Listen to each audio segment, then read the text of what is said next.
truths.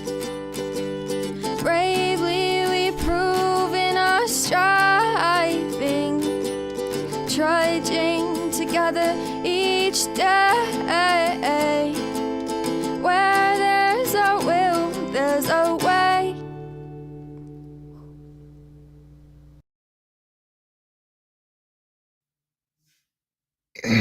Good afternoon, Leisure.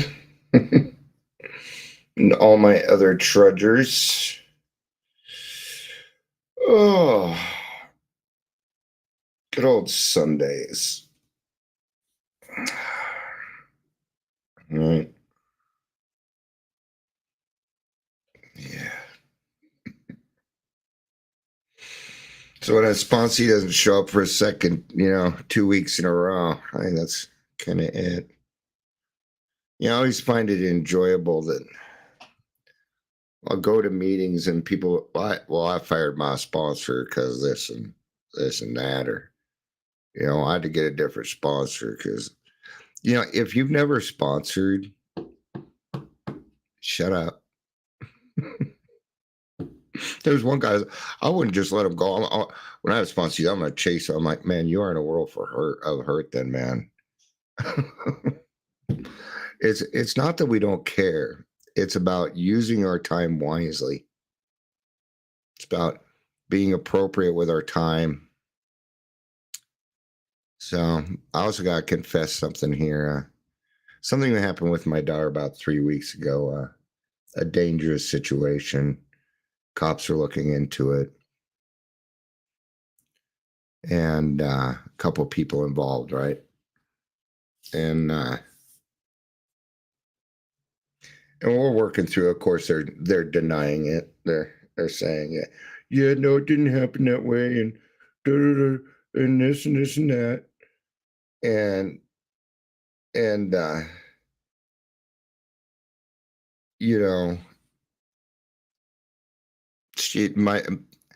they're denying it. So, there were texts that were proof, and the mother of this was writing my daughter and saying, well, they're going to drop the charges, things like that. So, which I don't see happening so far.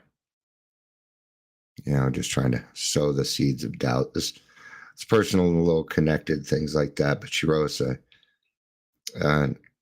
first time I've really heard from her. It took me 4 or 5 days to respond, but she essentially threatened us.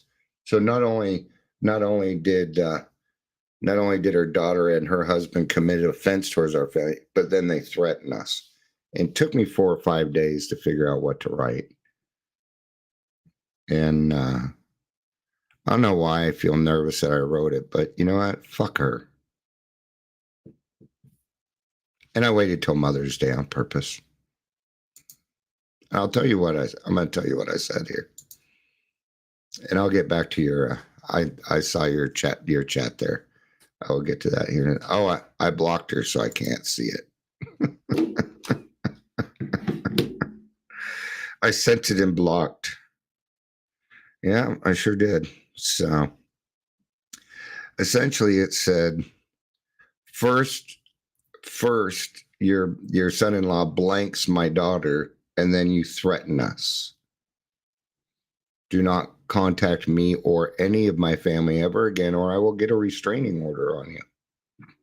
That's what I decided to say, but I feared that'd be a good Mother's Day present. They want to fuck with my family. Well, I'm the master of disaster, dumbass. And I don't feel bad about it. I'm a little nervous, but yeah. What are they going to do? Get angry? Oh, no.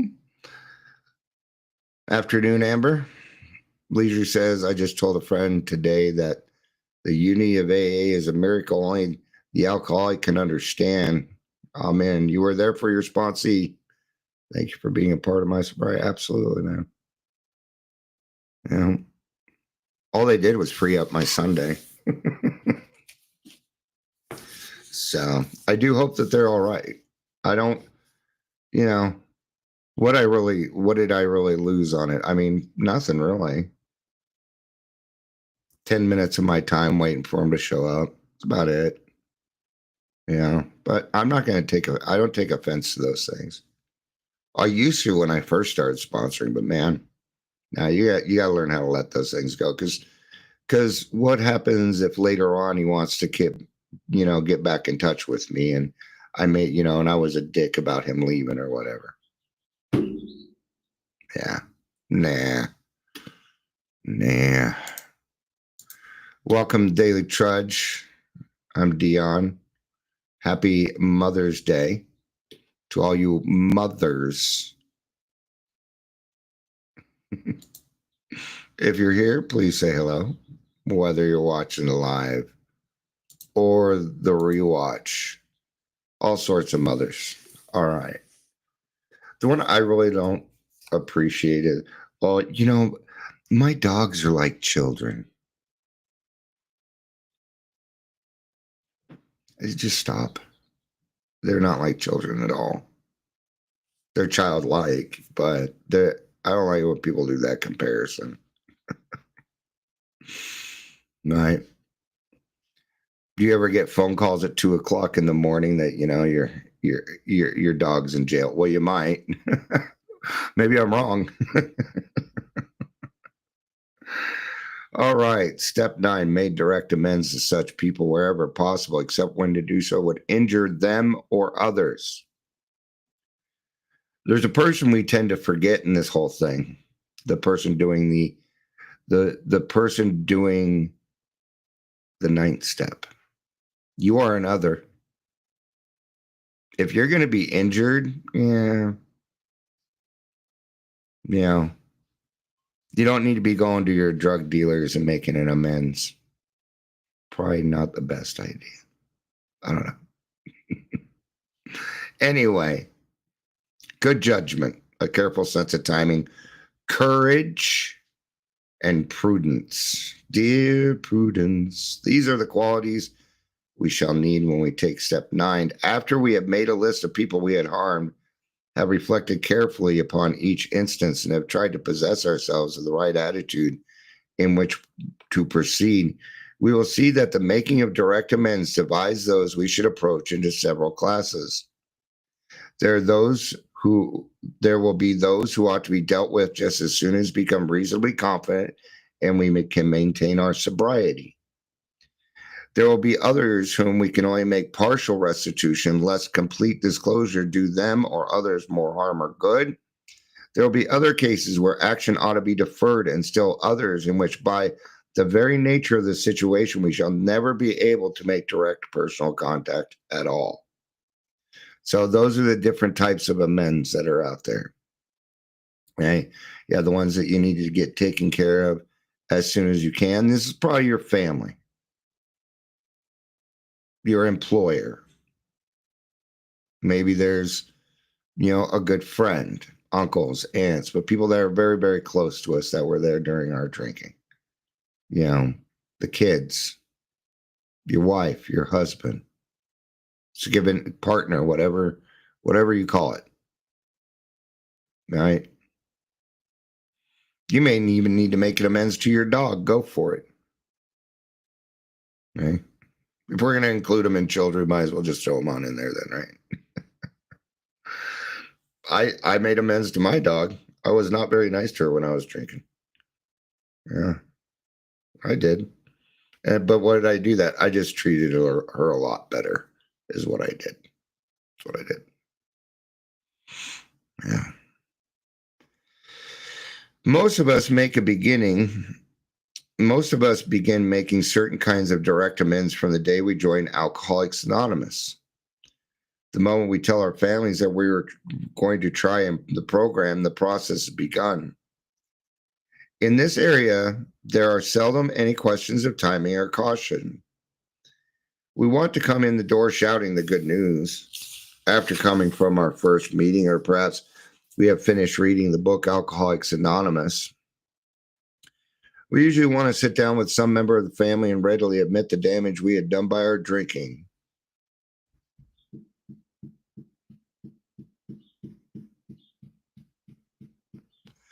I would probably not recommend that. I mean, I didn't know how to make an amends yet. See, the principle behind step 9 is justice, and I haven't brought anything to justice yet. I've gone to a meeting. I've read 164 pages of a book, right? But what we can do is what's called a living amends. Not only that, and I'm not saying what they're saying is wrong. I'm just saying my experience is definitely different. You know, how many times did I already promise? I'd already gone to a bunch of AA meetings, came back with the good news and everything else. Nobody was going to believe me in that situation. And they didn't have any right to believe me.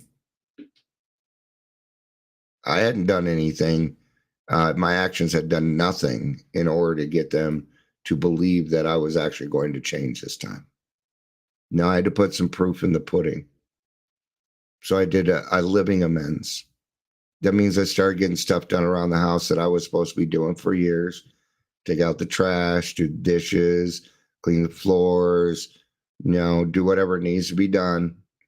And then I was not to go say, hey, you know, if you could thank me or tell me how great of a person I am for taking out the trash, I'd appreciate that. Look how good I did at taking out the trash. You got to put another bag in. Oh, that part. But I was so focused on the fact that I did a chore. All right, so living amends. It also means becoming a better person each day. Make progress, little steps at a time. All right. Almost always we want to go further and admit other defects that have made us hard to live with. This will be a very different occasion and in sharp contrast with those hangover mornings when we alternated between reveling ourselves and blaming the family and everyone else for our troubles. Okay, so at this first sitting, maybe what they're talking about is you're making your first approach as the 9th step. I think I missed something here. That would make more sense. That what they're talking about here is you're on the 9th step now. You've completed 1 through 8.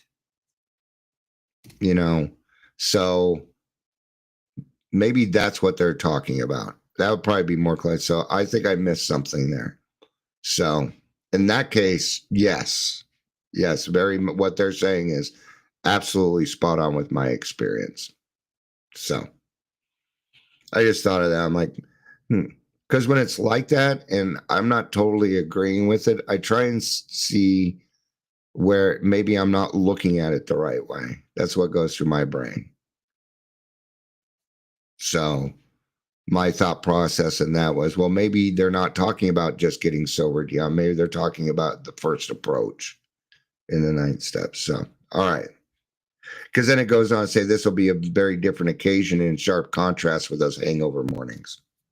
Right? Okay.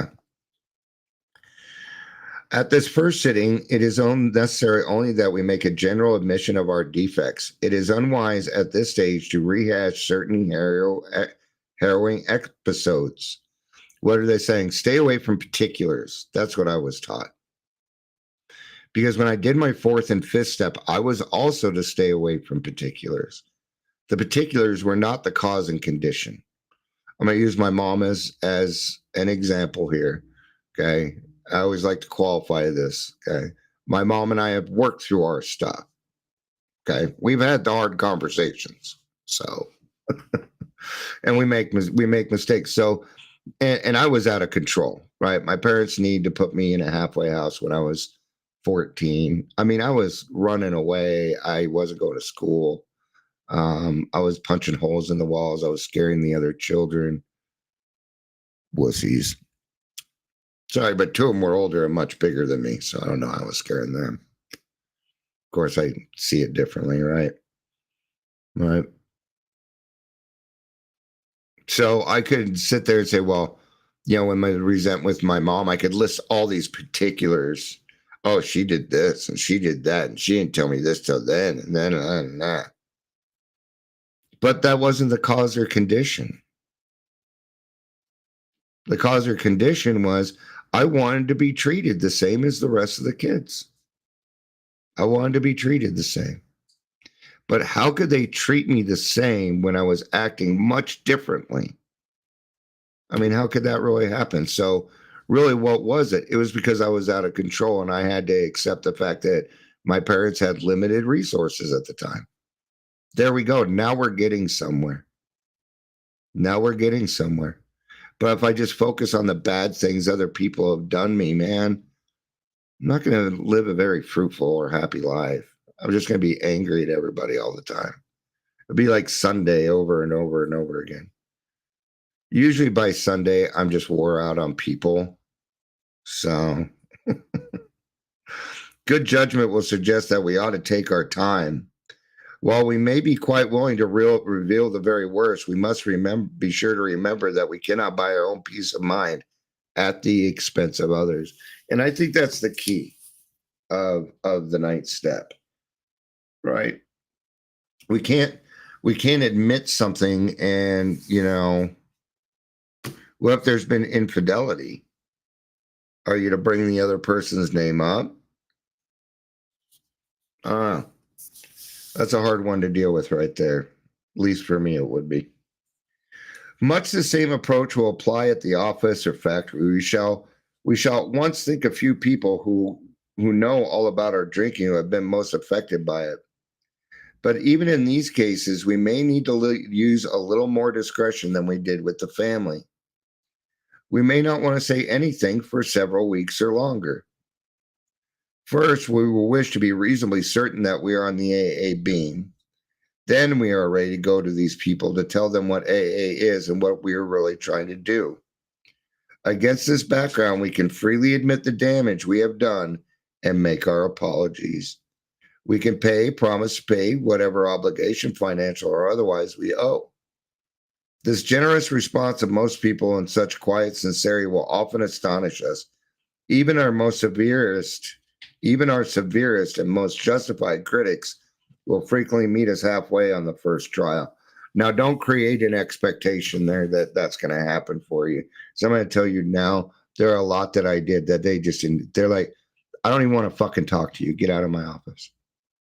My older brother just refused. He flat out said, I'm not doing the ninth step with you.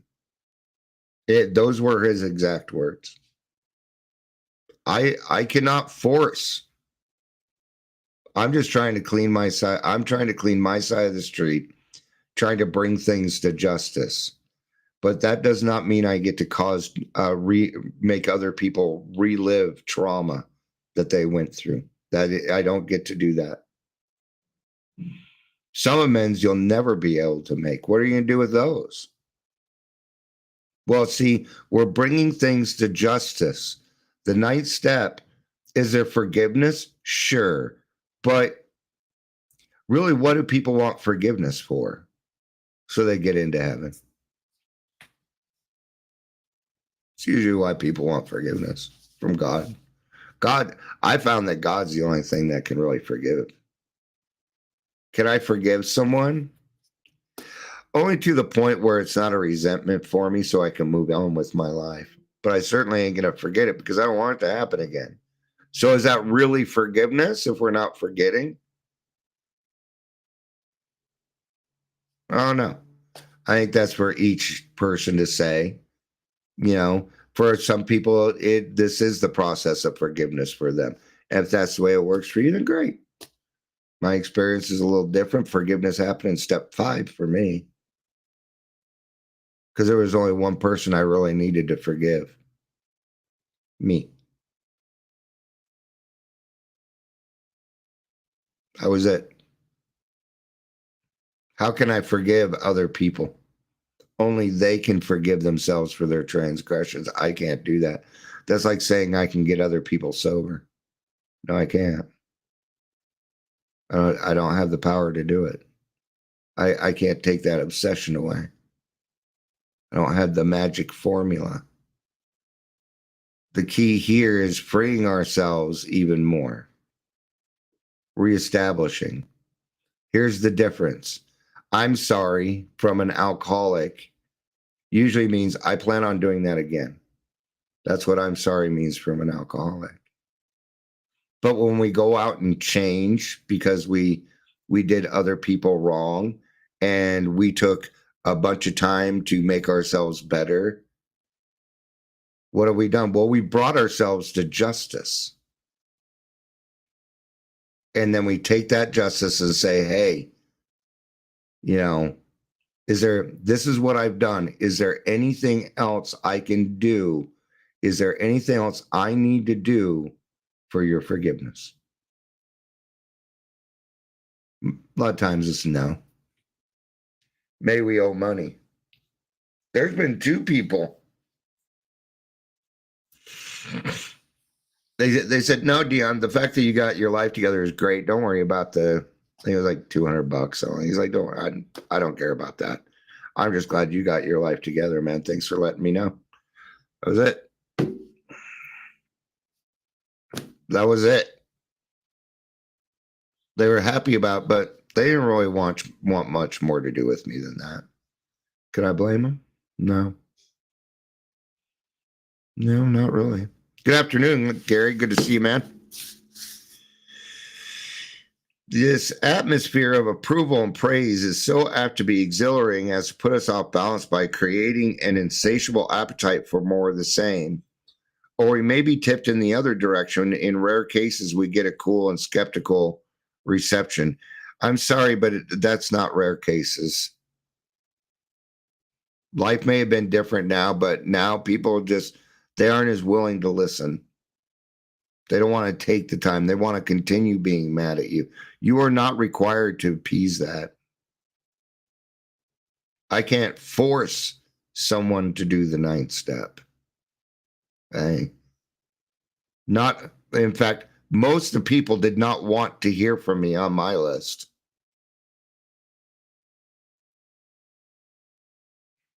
So I don't know where they got all this. Right? Yeah. This may tempt us to argue or press our point insistently. No.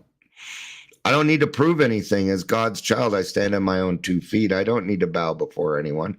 I don't need to scrape or grovel. Why? Because forgiveness has already been completed. I wouldn't be able to bring it to justice if I wouldn't have been forgiven by my higher power. It'd be impossible to do. Or maybe it'll tempt us to discouragement and pessimism. But if we have prepared ourselves well in advance, such reactions will not deflect us from our steady and even purpose. Yeah. So you got to prepare. Talk to your sponsor about it. See, we got into causes and conditions. Think of it this way. If somebody did this to me, would I really want them coming back? Right? And we'll get into a little bit more than that here in a minute. After taking this preliminary trial, making amends, we may enjoy such a sense of relief that we conclude our task is finished. We will want to rest on our laurels. The temptation to skip the more humiliating and dreaded meetings will still remain may be great. We will often manufacture plausible excuses for dodging these issues entirely. Or we may just procrastinate, telling ourselves the time is not yet, when in reality, we have passed up many a fine chance to right a serious situation. Let's not talk prudence while practicing evasion. So, yeah, you're absolutely correct. But it doesn't happen until I ask. I got to ask for it too, though, the way I see it. Leisure says God has forgiven us before we even do it. Yeah, because he kind of knew we were going to do it. All right. Any more soda. But what I was going to say is the 9th step doesn't end ever. You're never going to really fully complete your 9th step. What you're going to do is the best that you can. You're going to be willing to make amends. Because there's some people you done forgot about. You didn't plain forgot about. You're going to see them at 7-Eleven. You're going to see them in the store. And you're going to be reminded. Take care of it as quickly as possible.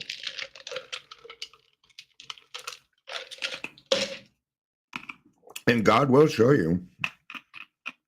If you really want, You ever been thinking of somebody and they pop up in your life? Did you think that was coincidence?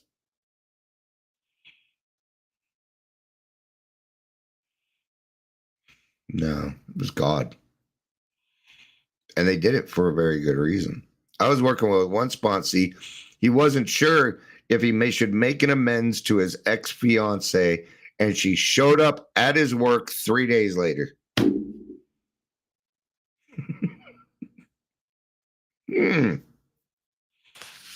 Coincidence? Nope.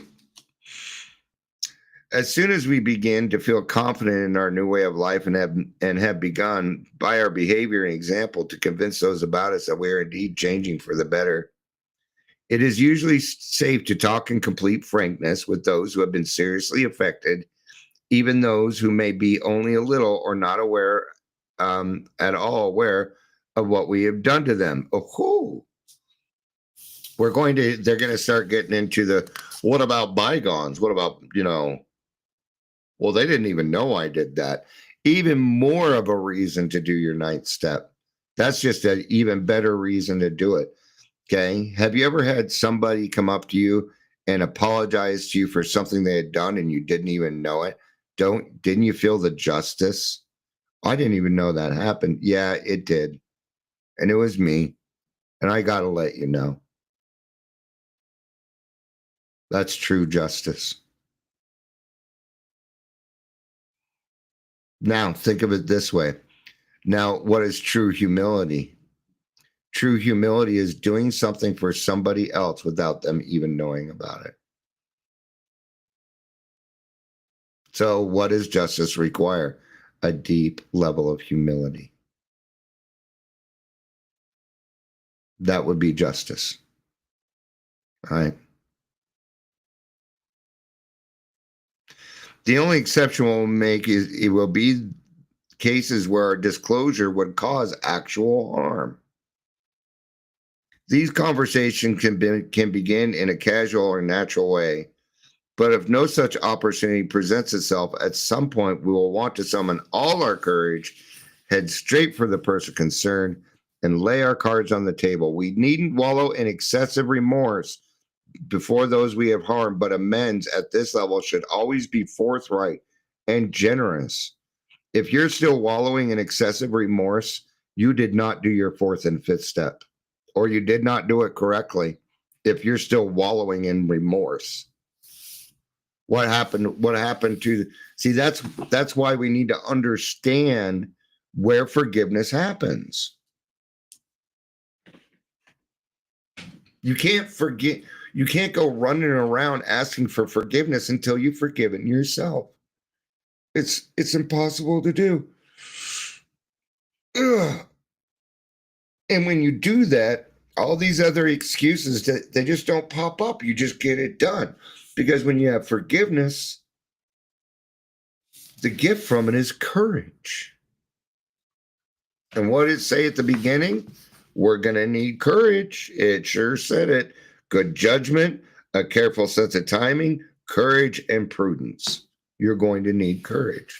Well, if you haven't done things quite enough, you don't have your courage, maybe it's not best to do that. You're going to be walking away with froth.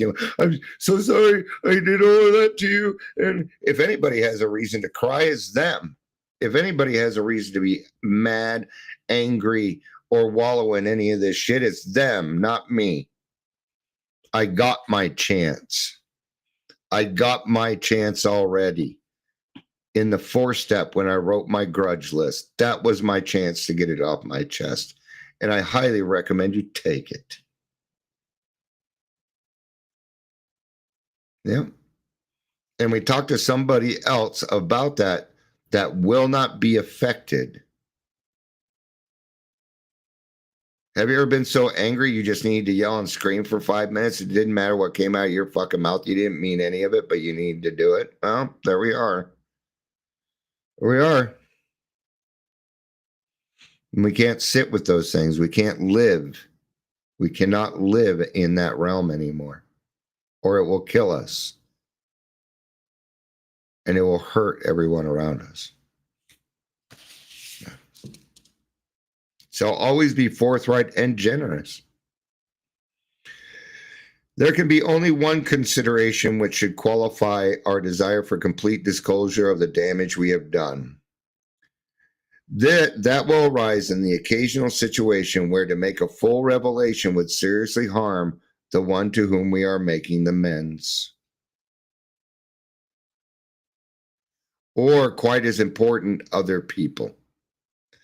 When I wrote my biological father, when I did my 9th step with my biological father, I'd never met the man, never talked to the man, knew nothing about him. I did know that he was remarried, and that's all I needed to know. So instead of calling him, instead of leaving a message or doing this, I wrote him a letter with his name on it, because it was not for her eyes. If he wanted to tell her about me, that was his business. That was really hard to do, because I felt like everybody in the family had a right to know who I was. And I still feel that way. But I wanted to do the 9th step correctly. So I didn't get to disclose things to her. That was not for me to do. That was between him and her. And no, she didn't know about me. Nobody on that side of the family even knew that I was alive. And I tell you, that kind of hurt. But not unexpected. See, my what it say, preparation, be prepared. See, my sponsor already prepared me for that. He said, you understand that he's probably not going to want anything to do with you. It's been this long, so I'm just telling you. And he prepared me for it. And he was correct. So see, when I did it, I didn't have any expectation of rekindling a relationship, because then it wouldn't hurt as bad. Set my biological father up for failure, to hurt me, allowing that? No. See, by this time I had to have to forgive him. If I am making the approach to somebody else for my amends and I have not forgiven that person yet, I'm already fucked. It'll come out extremely selfish from me, just because of my point of view. So, we cannot, for example, unload a detailed account of extramarital venturing upon the shoulders of our unsuspecting wife or husband. And even in those cases where such a matter must be discussed, let's try to avoid harming third parties, whoever they may be. It does not lighten our burden when we recklessly make the crosses of others heavier. Whew. Be a hard one to deal with. I'm glad I didn't have to deal with that one. Thank you, God. Many a razor-edge question can arise in other departments of life where the same principle is involved. Suppose, for instance, that we have drunk up a good chunk of the firm's money, whether by borrowing or on a heavily padded expense account. Suppose that this may continue to go undetected if we say nothing. Do we instantly confess our irregularities to the firm in the practical certainty that we will be fired and become unemployable? Are we going to be so rigidly righteous about making amends that we don't care what happens to the family and home? Or do we first consult those who are to be gravely affected? Yeah, that's the right answer. Do we lay matters before our sponsors or spiritual advisors, earnestly asking God's help and guidance, meanwhile resolving to do the right thing when it becomes clear, cost what it may? Of course, there is no pat answer which can fit all such dilemmas, but all of them do require complete willingness to make amends as fast and as far as may be possible in a given set of conditions. Above all, we should try to be absolutely sure that we are not delaying because we are afraid. For the readiness to take the full consequences of our past acts and to take responsibility for the well-being of others at the same time is the very spirit of step 9. Step 9. I'm not a number. I'm a free man. Some movie in the early 70s. called Soylent Green. I ain't gonna blow it for you, but I would recommend watching it. Soylent Green. All right, that's gonna be it for this one. I appreciate everybody being here. I love you. You know I do. Peace out and have a day.